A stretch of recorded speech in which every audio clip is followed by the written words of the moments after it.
Thanks, everybody. Appreciate it. Got two wonderful recipients this year. Um, it's exciting this year to have everybody here to witness this. These ladies have been with us for decades. They've been serving people with intellectual disabilities for decades. It's been their passion. It's been what they've done.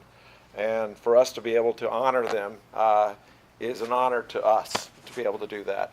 So I'll start off by introducing the group up here. Many of you know Hal Davis. He's founder of the company, started it. It's the reason we're all here today. And certainly his nephew, the namesake of this award, is the person we started this award for, and honor him and his family. So we appreciate Hal being here.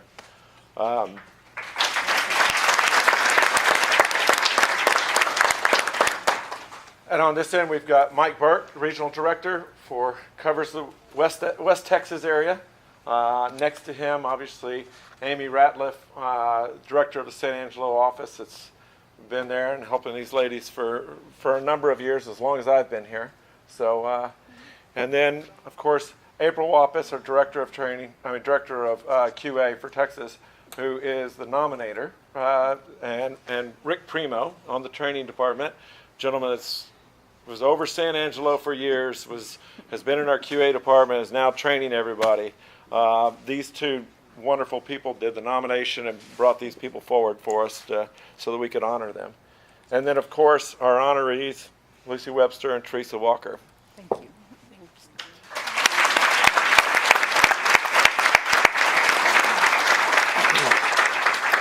So as I said, we're very honored to have everybody here to witness this and witness these folks. We got a chance to talk a little bit, and we're talking to them about how do they do what they do and how are they inspire other people. And you just get it out when you talk to them. It's just their nature. You can see it and you can feel it out of both of them. And the reason we had decided to do two, we just couldn't do one without the other. Both the nominations came up. And we were deciding, and when we looked at these two, because they're out in West Texas, and sometimes I think in the past they felt like they've gotten forgotten about and waved their hands and said, don't forget about us. And we had to look up and say, we didn't forget about you, it's just I don't know how to help you. You do it so well. And so we're thrilled to have them as part of our program, that they take care of those homes, they take care of those individuals, they love them and respect them and treat them like family, and that just makes a difference. And what they do with their staff to train and to bring on board, I think we just talked about, Teresa said they've had individuals in her home for 30 years, Lucy's had people in their home for 30 years, their staff, she hasn't turned over anybody in 2 years. And I know Lucy's had one last year, but then she's had staff for decades with her. It's just incredible how they've been able to manage what they do out there. And we do whatever we can to support them, but they do a lot of it on their own. So, and with that, I'm going to turn it over and let Hal say a few words for us. Thank you, Mickey. What an amazing job you've done. I appreciate it. Thank you. I want to give Mickey a hand now.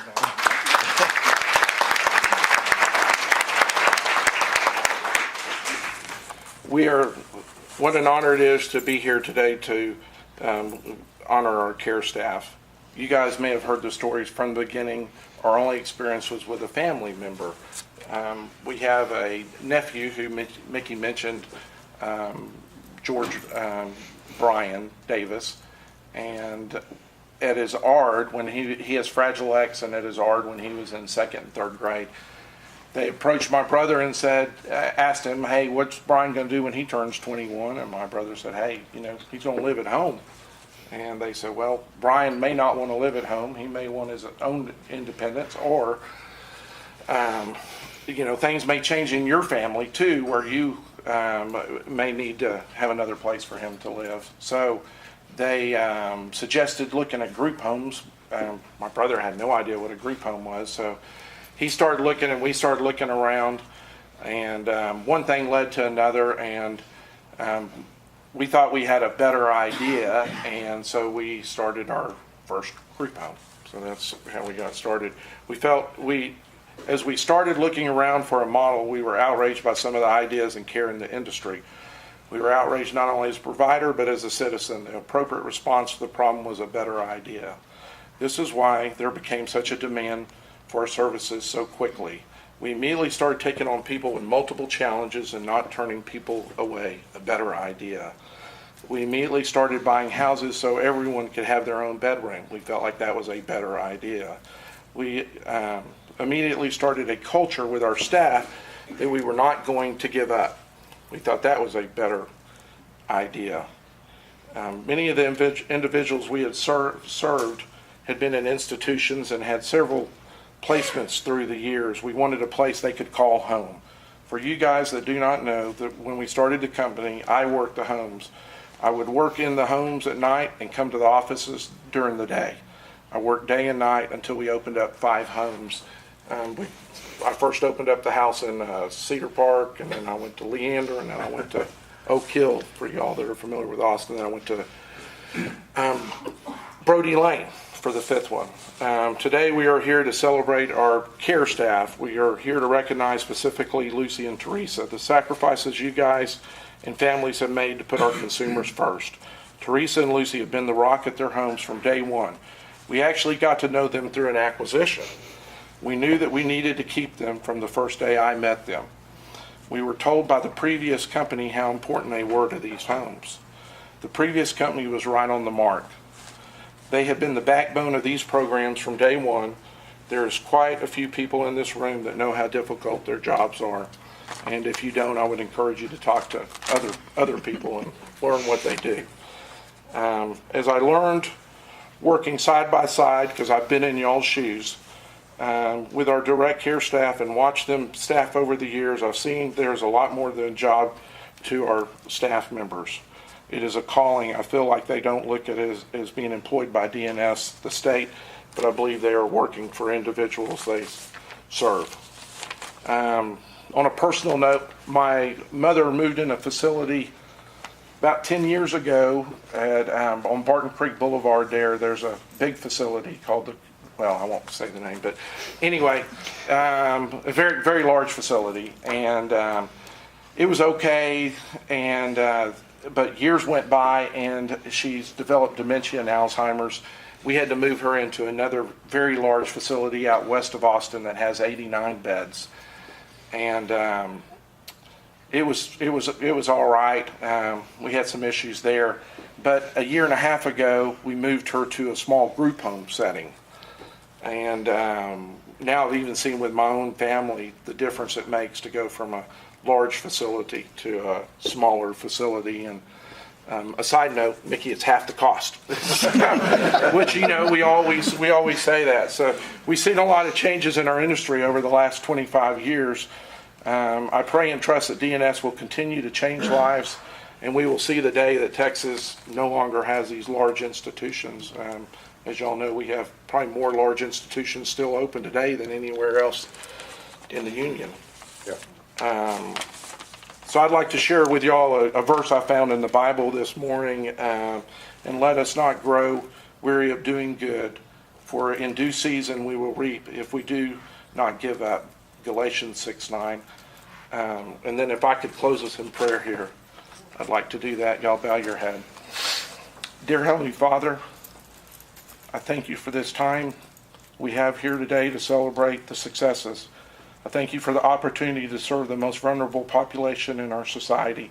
I thank you for Teresa and Lucy and all the other staff members throughout DNS. I pray for these individuals we serve for their happiness and their independence. I pray that you will lead and guide our leadership with the strategic decisions that affect so many lives. I pray for our country as we go through the issues recently, and I pray for our state leaders that they will see the clearest path to closing down the many institutions still left in our state. In Jesus' name I pray. Amen. Thank you, Hal. Appreciate all that. Next we'll have Mike say a few words. Mike's he's the energy behind West Texas. So I don't know about that, but I've been lucky enough to work with Lucy and Teresa from day one. I've been here 9.5 years. They've been there the whole time. I go and see them a few times a year, really to say thank you, and ask them what more we can do for them. But really, when you look at the spirit behind the George Davis Service Award, they exemplify it. They've been nominated before, and I'm so glad that they got it this year, because they really do fit it. When you get into their home, the individuals they serve are like family, and so are their staff. We talked a little bit this morning, and that's what they were talking about. How do you keep staff there so long? They train them. The qualities that we're talking about that got them nominated and got them chosen for the George Davis Service Award, you see in their other staff. It's not just them, because they train the staff, they work with the staff, and they expect the same thing out of their staff that they provide. And a lot of the people in their homes don't have family outside, so it's them. And the people in the home are their family. So April and Rick will talk specifically about some of the things, but they're not afraid to take on challenging individuals and find a way to help make them successful. They take care of the people like they are family, and honestly, I think they're very deserving, both of them, of the award they're getting today, and I'm so glad to be able to keep working with them.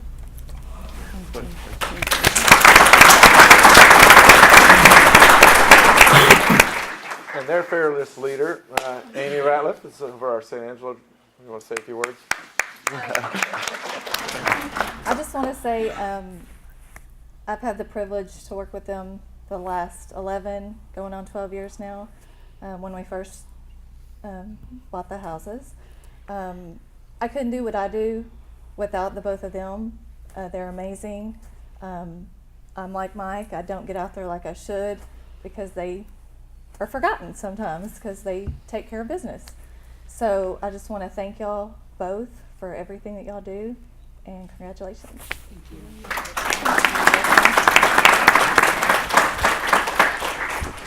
And like I said in the beginning, we wouldn't be able to do this and everybody sitting in this audience, I hope that next year you will think of that person close to you that exemplifies, our mission statement and our core values, and we'll think about that as you nominate others. But we're lucky enough to have a couple of folks here with us, April and Rick, who wanted us to know the story behind these two ladies and shared it with us. So with that, April, will you start? Sure.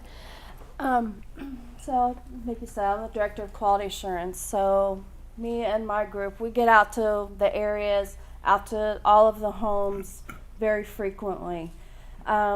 These two homes, and when I go out there, I just feel good when I walk into a house. And I didn't nominate Teresa, but I would have. It's hard to, they're both so deserving, and so I'm really happy that we were able to work out that they were Employee of the Year this year, because they work closely together too.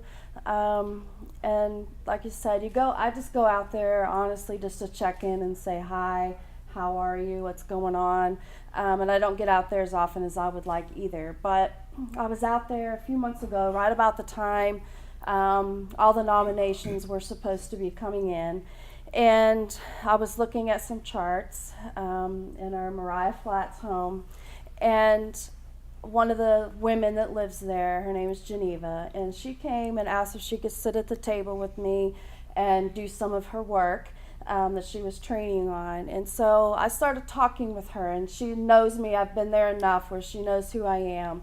But she sat there and talked to me about how much Lucy has helped her, how much she's learned since she moved to that home. And she has lived in other homes before, but she's been at Mariah Flats for a few years now. But she just sat there and told me how much she's learned, and she recently got her HCS slot. She was not really sure she wanted to move out of this home. It's a 10-bed home. It's hard to make a 10-bed home feel like family and feel like a home when you've got 10 people and staff in close quarters, because it's not the largest home we have either. But it does. As soon as you walk in, it feels that way. All of the individuals there are happy. They don't ever want to leave there. And so Geneva was telling me about you know, how when her mother passed away, how helpful Lucy was, and she took her to the funeral, and she stayed with her, and just she's learned so much more there than she's learned anywhere else she's lived. And that goes back to our mission and vision and core values, that trying to get people as independent as possible, to give them a healthy and safe environment to live in, to be able to learn and feel cared for and become more independent. And that's what Lucy does. She's had some of these individuals in her care for 30 years. I think we determined I was 12 when she started working there. So it was a long time. Been there in the 80s, and some of these people have lived there since then. And so they are family. I mean, it is a family. And so I just wanted to be able to everyone to be able to recognize her and what a genuine, caring person she is. And like I said, she lives up to everything that we expect from DNS and from all of our employees, and to meet our mission. So.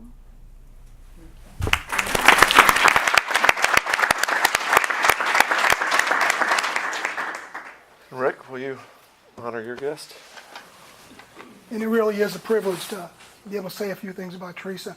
And the downside is, since I'm last, some of the things I was going to say have already been said, so we'll have to move on. But the short version, and for me that's hard, by the way.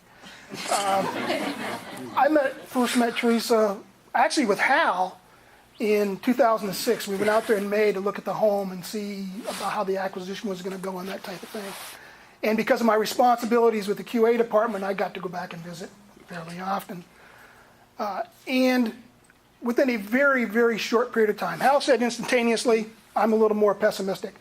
But the thing that kept coming to my mind was, if I could clone Teresa and move her to our other homes, the quality of care would rise to such a level that when we look at our vision statement of being the premier provider, that's not only within reach, we're basically there. And I want to add another piece so it'll make more sense where that comes from. I've also had the privilege of visiting almost every area that DNS has. Haven't hit them all, but I've hit almost every one of them. In Texas, I've hit just about every home that we have. Sometimes that's good and sometimes that's bad. But when I go into a home, first thing I look at, is it a house? And when I say a house, that means it meets the minimum standards. It's clean and it's safe. Okay, but that's not it. What I really want to see is it a home? And to be a home, it's got to provide an opportunity for the individuals in that home to take responsibility, to be independent, to be able to do things that they would not be able to do otherwise if it wasn't for the supports of the direct care staff and the home manager that are placed in that home. That was never a question at Comanche Flats. It never was. Big Spring runs that way. That's what it's been the day I went there the first day in May. That's what it was the last time I was there about a year ago when I passed through. It is that way. That's what Teresa brings. And I want to digress because this is Teresa's, but it is a team effort. In this industry, we know we're asked to do a whole lot more with a whole lot less. We've kind of had conversations about that in this meeting. And these two ladies have figured out a way to do that between themselves. It's teamwork. And they do such a wonderful job. And the folks that work there, April mentioned the fact that it's a 10-bed home. Bless Teresa's heart. It's a 13-bed. And when I talked about harmony, you know, in a family, because that's what they've got there, it's a family. And that's a tough environment. And a 4-bed, say nothing about a 13-bed situation. But you have discord. That's family stuff. And I've watched this lady deal with that discord, and it just goes away. Now it comes back, but it goes away. And it goes away in a positive way. I have not run into a home manager that deserves this award any more than she does, because everything that she does comes from here. And she understands what her job is. She does it. And more importantly, she takes it to her direct support staff. And that's probably why they stay. And they do the same thing. It's a wonderful home, and I just really appreciate that today.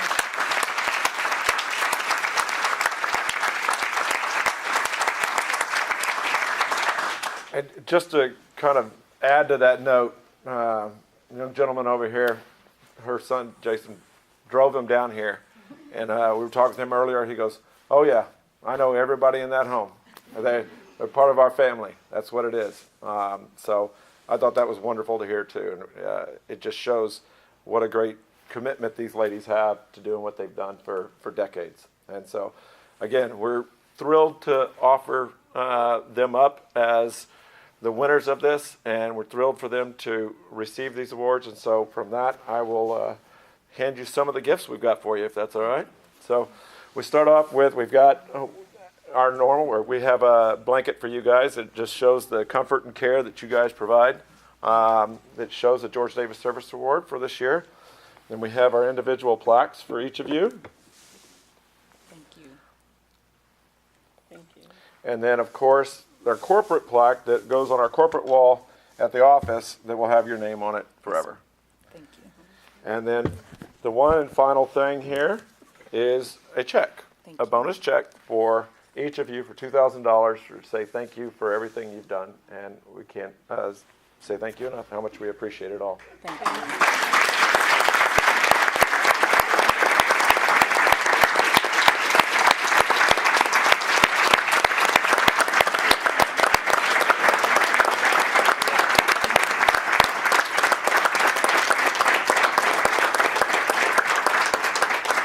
And we have other gifts. Yeah, from the House of Representatives, the representatives for your area, you've got a plaque with recognition and a flag from the state capitol. Thank you. How nice.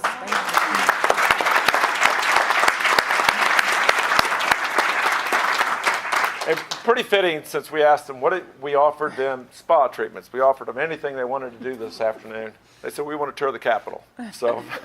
Thank you. so I mean, again, humble. So if you would like, you're welcome to say some words. Okay. First of all, I want to say that I am humbled to be here in front of you, because I know I could not do this work without the staff that support me at Mariah Flats, and Amy, the people at corporate. If I need a bill paid, if I need more money on the card, if my car tags are out, you know, I couldn't do it with the support that a bunch of you already give me, you know, because we're only as strong as our weakest link, you know. And I'm very humbled and thankful, you know, to have been working at Mariah Flats for 34 years, and I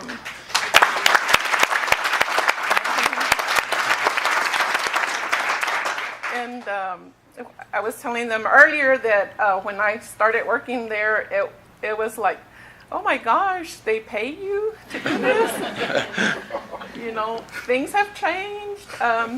They changed for the better, and I want to continue to be able to change it for, you know, for my group and others, you know, for the better as well, for the people that I serve, because that's the way I provide my leadership, is through service. And I want the people that I serve to be the best that they can be at their highest level of potential, and sometimes push a little bit more, you know, because I know they can do it. I know they can do it. And I have a good group of people that live at Mariah Flats, and I was touched by what April said about Geneva, because I thought, they remember things that you do for them, and I remember things that they've done for me. They lift me up. They make me smile when I'm down. At one time, I was told that you couldn't say that you loved them.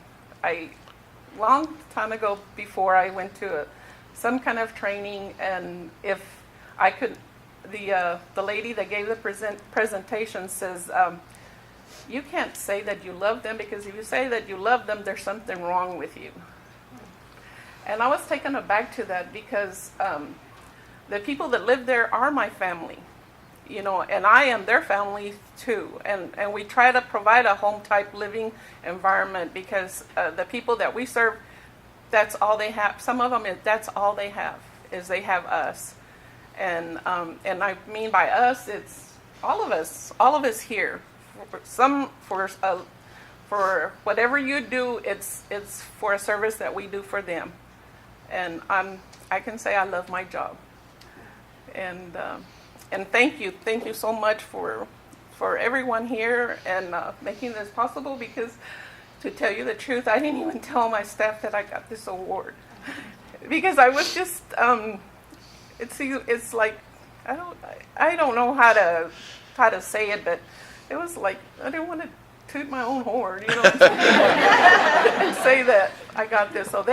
But I'll be able to share. My award, and I want to share my award with my staff, because without them, I wouldn't be able to stand here in front of you and say thank you to everybody. And I really appreciate it. Thank you very much.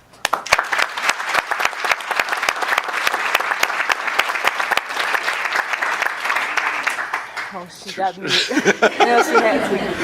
I've had the opportunity to work at Comanche Flats since 1994. Certainly, back then, the money wasn't in it, and it still isn't. I've been afforded the opportunity to raise 2 kids at that time, off of $4.60. So, I too am humbled up occasionally. There are times when you're in West Texas and you feel like you've been left behind, but then you come and look at all this and feel appreciative. We have good support staff. Amy, she's real quick. Lindsay, if Amy can't get a response from Mike Burke, because he may be doing some different things, Lindsay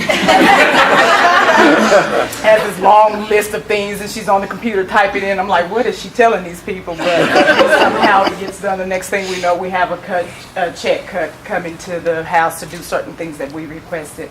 I too am humbled.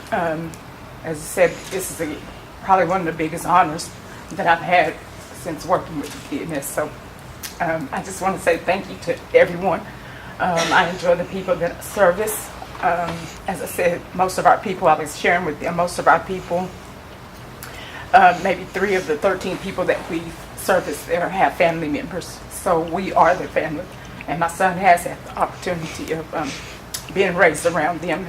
He knows how to treat them with respect in that regards. I just remember a time when we lived in not so good neighborhood, and there was a gentleman who was special needs, and some kids was picking on him because he knew the type of work that I did. He knew that that wasn't acceptable, and he took up for he was an older gentleman, older than my son. So they've learned the hard work that we put into serving our people, but we also receive that back. I was sharing with them, I've been working the floor with the direct care staff till we can get someone, and the people love you so much and so accepting of you. And I came in with a bun, and I had on a t-shirt and some sweats, and he said, "Oh, you look so good today, Miss Teresa." I was like, "Really, Richard?" Richard, yes. Yes, and they just want to be accepted, and they want to be loved. And along the lines of with Lucy, she's not kidding. I was told that certain things don't take them home when you first started there. You can't take them home. You can't love on them. But in the population that we have, where family members aren't tending to be in their lives, then we want to be that family member for them. And I think as we grow, we learn the boundaries of how to love on them in a respectful manner. So with that being said, they've taught us a lot as well. Taught us how to love, how to be respectful towards them, how to just embrace what we do. And I do enjoy what I do. I don't do it for the pay. I do it because I love our people.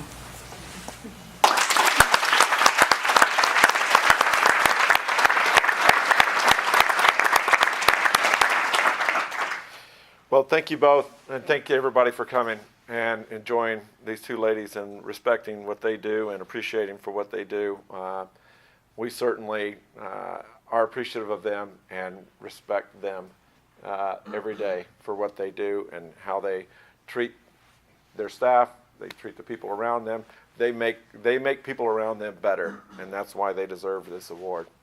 So thank you all very much, and thank you both very, very much. Appreciate it.